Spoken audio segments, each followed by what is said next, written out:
बहुत समय पहले की बात है। एक छोटे से राज्य में सिंड्रेला नाम की एक दयालु और मेहनती लड़की रहती थी। उसकी मां बचपन में ही गुजर गई थी और पिता की दूसरी शादी के बाद उसकी जिंदगी बदल गई।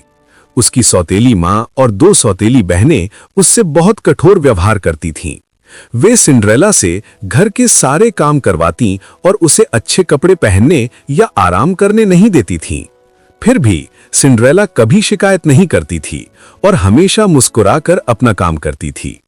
एक दिन राजा ने ऐलान किया कि राजकुमार के लिए महल में एक भव्य नृत्य समारोह होगा, जिसमें राज्य की सभी युवतियों को बुलाया गया।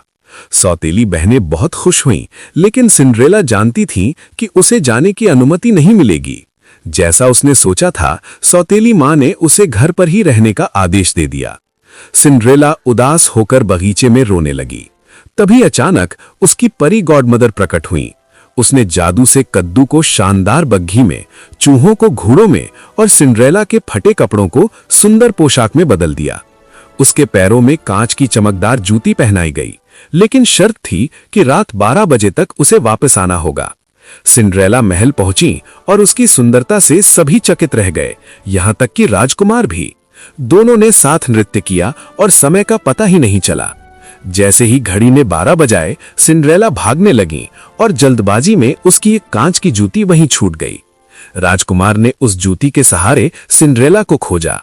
जब जूती सिंड्रेला के पैर में ठीक से फिट हुई तो सच्चाई सामने आ गई। राजकुमार ने सिंड्रेला से विवाह किया और वो सुखपूर्वक रहने लगी। सीख: सच्ची अच्छाई, धैर्य और मेहनत का फल हमेशा मीठा होता है।